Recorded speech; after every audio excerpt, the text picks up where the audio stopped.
Hello everyone, सभी लोग को जय श्री कृष्ण, नमस्कार। स्वागत है आप सभी लोग का मेरे चैनल पे। कैसे हैं आप सभी लोग? आशा करते हैं सभी लोग स्वस्थ होंगे, मस्त होंगे, जहाँ भी होंगे खुश होंगे।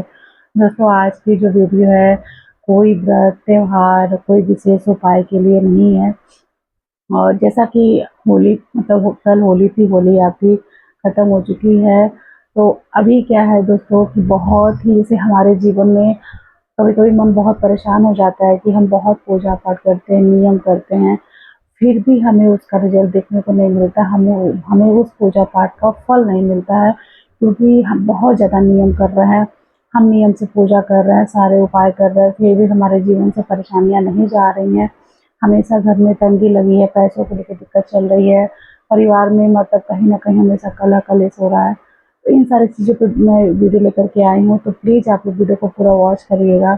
और अगर वीडियो पसंद आता है तो प्यारा सा लाइक और करिए, कमेंट करिएगा, और कमेंट बॉक्स में हर हर महादेव जय श्री कृष्ण जरूर लिखिएगा।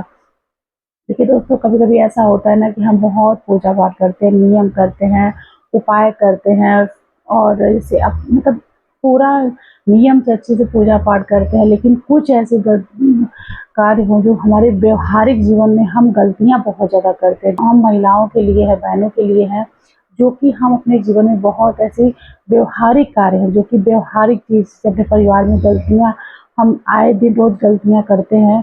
और पूजा पाठ तो जिसका फल हमें पूजा पाठ तो करते हैं फिर भी हमें नहीं मिलता है, क्योंकि गलतियां हम करते जा रहे हैं, जो कि जाने अनजाने हमसे गलतियां रोज होती है। लेकिन कुछ चीज़ अगर ऐसे नियम है, अगर उस चीज़ को अगर आप मतलब सुधार अगर अपने व्यवहारिक जीवन में ला दी, तो कहीं ना कहीं आपके जीवन से सारी परेशानियां खत्म हो जाएंगी। और आप अपने पूजा पाठ कर रहे हैं, पूजा पाठ बहुत नहीं करना कोई बात नहीं, लेकिन अगर कुछ सुधार अगर अपने जीवन में ला लें तो आपके जीवन से सारी परेशानियां समाप्त हो जाएंगी। देखिए तो देखिए जो क्या होता है ना कि हम बहुत पूजा पाठ कर रहे हैं, लेकिन एक कार्य ऐसा भी है कि जैसे कि हम संतुष्ट नहीं होते हैं। पहली बात आप लोग को बता रहे हैं कि संतुष्टि, हम इतना भी मतलब हमारे पास जैसे कि हम किसी चीज़ को मान लीजिए कोई कार्य कर रहे हैं, तो वो कार्य हमारा संपन्न नहीं हो रहा है, चाहे पूर्ण नहीं हो रहा है, चाहे हम जिस चीज़ की इच्छा कर रहे हैं और पूजा पाठ कर हमारा नहीं पूरा हो रहा है, तो फिर भी हम संतुष्ट नहीं हो रहे हैं कि चलो ठीक है। और देखिए, ये जो मन होता है ना, जो मन होता है अनंत होता है, कहाँ तक जा रहा है कोई नहीं जा, कहाँ तक आप सोच सकते हैं। तो अपने मन पे कंट्रोल नहीं कर पाते हैं और संतुष्ट नहीं हो पाते हैं। हम दूसरे का देख देख के डिस्टर्ब रहते हैं। जैसे अब कोई भी हो गया, परिवार में ले लीजिए या पड़ोसी ले लीजिए या रिश्तेदार ले लीजिए, किसी का देख करके हम बहुत डिस्टर्ब रहते हैं। जैसे कि उनके पास इतना कुछ है तो हमारे पास क्यों नहीं है, इस चीज़ को लेके हम बहुत परेशान रहते हैं। देखिए दोस्तों, वो उनका कर्म है और ये आपका कर्म है। आप किसी दूसरे को देख करके अपने घर में अपने पति की स्थिति खराब ना करें, उनसे आप कलह कलेश ना करें कि उनके पास इतना था हमारे पास क्यों है। आए दिन जो ये घर में टुन टुन होता रहता है, जिसे कहते हैं भुन भुन टुन टुन, ये आए दिन जो घर में होता रहता है ना, इससे कहीं न कहीं आपके जीवन में जो भी परेशानियाँ समाप्त नहीं होंगी, आई हुई लक्ष्मी दरवाजे से वापस चली जाएँगी। तो ये सारे कार्य अगर आप नहीं करते हैं, पूजा पाठ अगर बहुत कर रहे हैं, लेकिन अगर आपके घर में ये आए दिन हो रहा है, आप किसी देवरानी है, जेठानी है, सास है, सस मतलब किसी का देख करके या पड़ोसी कोई है, उनके घर में ऐसा हो रहा है, क्या सास का व्यवहार है या जेठानी का व्यवहार ऐसा है, देखिए वो उनका कर्म है और ये आपका कर्म है। ठीक है? आप किसी दूसरे का देख करके डिस्टर्ब नहीं होइए, चाहे पड़ोसी के पास इतना कुछ हो गया, हमारे पास क्यों नहीं है, उस चीज़ को लेकर के पति से लड़ाई करना, झगड़ा करना, कलह करना। तो ये सारी चीज़ों की ये इस चीज़ को पहले सुधार लाइए आपके जीवन में। अगर आप कम ही पूजा पाठ कर रहे हैं, लेकिन अगर इस नियम को फॉलो कर रहे हैं, नियम क्या है, ये व्यवहारिक चीज़ें हैं। अगर आप इस व्यवहारिक अपने व्यवहार में परिवर्तन अगर आप लाती हैं, तो आपके जीवन से इस चीज़ को आप करके देखिए। 6 महीने, 1 महीने, 2 महीने, 6 महीने इस चीज़ को करके देखिए कि आपके पास जो कुछ भी, अगर आपके पास ₹1 है, उसमें अगर आपको संतुष्टि है, तो आपको, अगर आप संतुष्ट हैं, आपके पास बहुत परेशानियाँ हैं, बहुत परेशान हैं, फिर भी उन परेशानियों को दरकिनार करके और पति-पत्नी अगर खुशी से अपने जीवन को व्यतीत कर रहे हैं, तो कहीं न कहीं अगर आप परेशानियों में भी मुस्कुरा रहे हैं, तो प्रकृति भी आपको कुछ टाइम बाद आपको उन परेशानियों को खुशियों में बदल देगी। ये प्रकृति का नियम है कि परिवर्तन ही प्रकृति का नियम है। अगर दिन होता है तो रात होना निश्चित है, अगर रात होती है तो हमारे जीवन में तो सुबह का होना निश्चित है।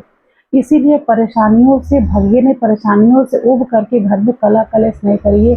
परेशान है पति पत्नी, और इस चीज़ का विशेष ध्यान रखिए कि आप जो है दूसरे का दे करके डिस्टर्ब नहीं होइए कि उनके पास इतना है, उनके पास इतना है, चाहे वो आपके साथ ऐसा व्यवहार कर रही हैं।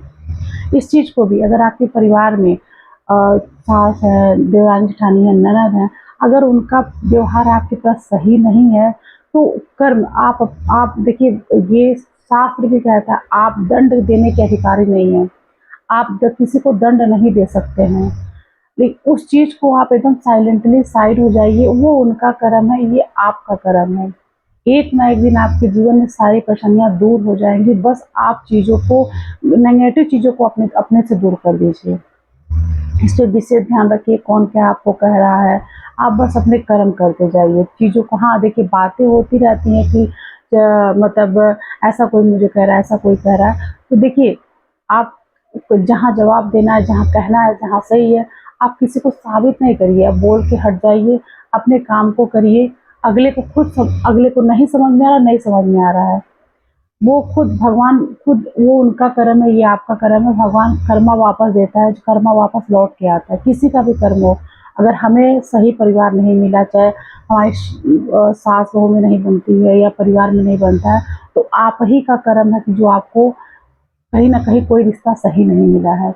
अगर आपके पति आपको समझ रहे हैं, सब कुछ सारे मतलब हर परेशानियों में, हर स्थिति में आपके साथ खड़े हैं, तो आपका बेटा अच्छा है, बेटी अच्छी है, आपको सब कुछ मिला है, तो ये भगवान को मतलब भगवान के सामने हाथ जोड़ के प्रे करिए कि भगवान जी, आपने मुझे जो भी दिया बहुत ही अच्छा दिया है। तो बस ये आपका ही कर्म है, जो आपके पति आपका सुन रहे हैं, बेटा आपका सुन रहा है, बेटा आपका इतना अच्छा है, तो सब आपका कर्म है। तो ये सब आपका ही किया, आपका ही कर्मा वापस आ रहा है, तो इसमें घबराइए नहीं, परेशान मत होइए और किसी दूसरे का देख के डिस्टर्ब नहीं होइए। उसके बाद से आपको एक चीज़ और करना है, संतुष्टि। अगर आपके देखिए कभी भी इच्छाएँ ख़त्म नहीं होती हैं। अगर हमारे जीवन में अगर हमको ₹10 की इच्छा है, तो अगर ₹10 मुझे मिल जाता है, तो फिर मुझे ₹100 की इच्छा होने लगती है। ₹100 मिल जाए तो 1000 की इच्छा होती है, 1000 की इच्छा हो गई तो लाख की इच्छा होती है। इच्छाएँ ख़त्म नहीं होती हैं। इसलिए पहले संतुष्ट होइए, और जहाँ संतुष्टि है वहीं लक्ष्मी है। अगर आप अपने जीवन में संतुष्टि ला लिए तो लक्ष्मी वहाँ आपकी टिक जाएँगी और वहाँ आप बरकत होने लगेगी। क्योंकि देखिए संतुष्टि अगर नहीं है, आपकी इच्छाएँ कभी ख़त्म नहीं होती हैं। लेकिन अगर आप संतुष्ट हैं कि चलो ठीक है, हमारे पास ₹10 है और हम अपना कर्म करेंगे, हमको जब आप अच्छे कर्म करेंगे तो कहीं न कहीं आपके घर में बरकत लगी रहेगी। इससे आपके आगे बढ़ते जाएँगे। तो पहली बात, संतुष्टि अपने मन में लाइए, संतुष्ट रहिए, ₹10 में, ₹1 में, किसी का दूसरे का देख कर के परेशान मत होइए, संतुष्टि लाइए, आपके घर में खुद लक्ष्मी स्थिर रूप से, अस्थायी रूप से निवास करेंगे। और चौथी बात क्या है दोस्तों, कि आप जैसे क्या होता है ना कि हम बहुत ज़्यादा अब पूजा पाठ कर रहे हैं, नियम कर रहे हैं। अगर ये सारी जो मैं बातें आप लोग को बताई, अगर इन व्यवहारिक जीवन में परिवर्तन ला देते हैं, अपने व्यवहार में परिवर्तन आप लाती हैं, तो आपके जीवन में निश्चित रूप से परेशानियाँ 1 महीने, 2 महीने में, 6 महीने बाद ज़रूर आपको नज़र आएँगी कि हाँ, जिनसे परेशानियाँ समाप्त हो रही हैं। और आप लोग को अगली बातें बताएँगे कि सबसे ज़रूरी बात है कि अगर आपके दरवाजे पे कोई अगर आता है, भिक्षुक आता है, ज़रूरतमंद कोई आता है, जैसे जिसे बहुत ज़रूरत है, भिक्षुक है, आप उसे दरवाजे से वापस नहीं करिए। आप उसे, जैसे जो भी आपके पास है, उसे कुछ ज़रूर दे कर के उसको भेजिए। कभी भी दरवाजे से किसी भिक्षुक को वापस नहीं करना चाहिए, क्योंकि देखिए दोस्तों, कहा जाता है ना, ना जाने किस रूप में नारायण आ जाएगा, तो भगवान किस रूप में आ रहे हैं आपको नहीं पता है। इसीलिए कभी भी किसी भिक्षुक को, किसी ज़रूरतमंद को अपने दरवाजे से वापस नहीं करिए।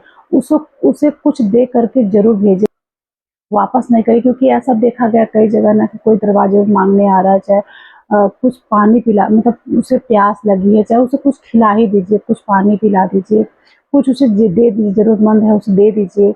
अगर आपको ऐसा लगता है, उसे दे कर के भेजिए, वापस खाली हाथ वापस नहीं भेजना चाहिए। इससे भी आपके जीवन परेशानियाँ कहीं न कहीं दूर होती हैं, अगर आप कहीं कुछ कहते हैं ना कि अगर कहीं किसी को आपने पानी पिलाया है ना प्यासे को, तो कहीं न कहीं आपको उसका फल बहुत ऐसी जगह कहीं अगर वो फँस जाते हैं अपने जीवन में, तो आपको उसका जो पानी आप पिलाए ना, वो चीज़ आपको वापस फिर आके मिल जाता है। किसी रूप में आकर, किसी परेशानी में भी आकर के आपको उसका फल ज़रूर देखने को मिलता है। इसीलिए कभी भी किसी ज़रूरतमंद की मदद ज़रूर करिए और आपके दरवाज़े पे कोई भिक्षुक आता है, तो दे कर के वापस भेजें। तो ये कार्य ज़रूर अपने जीवन में करिए, परिवर्तन लाइए और जो बातें आप लोग को बताया दोस्तों, अगर आप इस चीज़ को अपने व्यवहारिक जीवन में उतार लेते हैं, तो आपके जीवन से परेशानियाँ शत प्रतिशत दूर हो जाएँगी और आप जो भी सोचेंगे, जो भी आप कार्य करेंगे, बहुत पूजा-पाठ नहीं कर रहे हैं, कोई बात नहीं। बस आप नियम से कार्य को कर रहे हैं, जैसे कि जो भी मैं आप लोग को बताई हूँ, ये डेली का दिन परिवार में कलह-कलेश करना, चाहे पति-पत्नी में नहीं बन रहा है, उनसे दिन भर शाम को, रात को कलह-कलेश हो रहा है, इससे भी बहुत परेशानियाँ लगी रहती हैं। बनता हुआ काम भी बिगड़ जाता है अगर ये सब घर में लगा रहता है तो। किसी दूसरे का देख के डिस्टर्ब नहीं होइए, अपने कार्य को करिए, आपका कर्म ही आपके साथ में है और आपका कर्मा ही आपको वापस आके मिलता है। जो आपको गलत कह रहा है, उसको गलत कहने दीजिए, जो आपको देखिए कहने का नज़रिए की बात होती है, तो आप किसी को सही साबित नहीं करिए, आप अपने बस कर्म को करिए, अच्छे कर्म करिए, सही कर्म करिए बस और अपने व्यवहारिक जीवन में परिवर्तन लाइए, पॉजिटिव सोचिए, पॉजिटिव रहिए और पॉजिटिव कार्य को करिए। इसीलिए सकारात्मक सोच के साथ में दिन की शुरुआत करिए, आपके जीवन में सब कुछ अच्छा होगा, सब कुछ सही होगा और जहाँ संतुष्टि है, वहीं लक्ष्मी है, जहाँ शांति है, वहीं लक्ष्मी है। और इस चीज़ को जो कहते हैं ना जहाँ दिन भर किच-किच होता रहता है ना वहाँ नहीं वहाँ आती हुई लक्ष्मी वापस चली जाती हैं। तो प्लीज़ आप लोग इस चीज़ को ज़रूर करिए, नियम में परिवर्तन लाइए, आपके जीवन से परेशानी ज़रूर दूर होंगी। अब दोस्तों आप लोग को अगली बात बताएँगे कि देखिए दोस्तों क्या होता है ना कि हम बहुत पूजा-पाठ कर रहे हैं, बहुत नियम कर रहे हैं, लेकिन अगर आप सूर्योदय के पहले जगना शुरू कर दीजिए ना, सुबह में सूर्योदय के पहले सो कर के जग जाइए और उगते हुए सूर्य को प्रणाम करिए, नहा धो लीजिए, घर के काम निपटा लीजिए और उगते हुए सूर्य को प्रणाम करिए। आपके जीवन से आप बहुत पूजा-पाठ नहीं कर पाते, मत करिए, लेकिन आप अगर ब्रह्म मुहूर्त में अगर आपके जीवन में परेशानियाँ बहुत चल रही हैं, तो आप इस चीज़ को चेंज कर लीजिए और अपने में परिवर्तन ला लीजिए कि आप ब्रह्म मुहूर्त में जगना सो करके जग जाइए और नहा धो करके उगते हुए सूर्य को प्रणाम करिए। ऐसा अगर आप 6 महीने तक करते हैं तो आपके जीवन से परेशानियाँ कहीं न कहीं दूर होंगी और आपको इसका फल देखने को मिलेगा। इन सारे कार्यों को ज़रूर करिएगा, तो आपके जीवन से कहीं न कहीं जो भी परेशानियाँ, जो भी कष्ट ज़रूर दूर होगा। उगते हुए सूर्य को प्रणाम करना और थोड़ा-सा अपने मन में जैसे होता है ना नेगेटिविटी, जैसे मन में बहुत नेगेटिविटी आ रही है कि हम ये नहीं कर पा रहे हैं, वो नहीं कर पा रहे हैं, उनके पास इतना ज़्यादा, उनके पास इतना ज़्यादा है। इस चीज़ को अपने मन से निकालिए और पॉजिटिव सोचिए, पॉजिटिव सोच के साथ से सुबह की शुरुआत करिए, आपका दिन भी अच्छा जाएगा, आपका साल भी अच्छा जाएगा, आपका महीना भी अच्छा जाएगा, सब कुछ आपका अच्छा जाएगा। बस आप जो मैं आपको बताई इस चीज़ को नियम से अपने व्यवहारिक जीवन में उतार लीजिए, आपके जीवन से सारी परेशानियाँ धीरे समाप्त होने लगेंगी। आशा करते हैं दोस्तों आप लोग को वीडियो समझ में आई होगी, तो प्यारा सा लाइक करिए, कमेंट करिएगा और कमेंट बॉक्स में जय श्री कृष्ण हर महादेव ज़रूर लिखिएगा। तब तक के लिए सभी लोग को हर हर महादेव, जय श्री कृष्ण।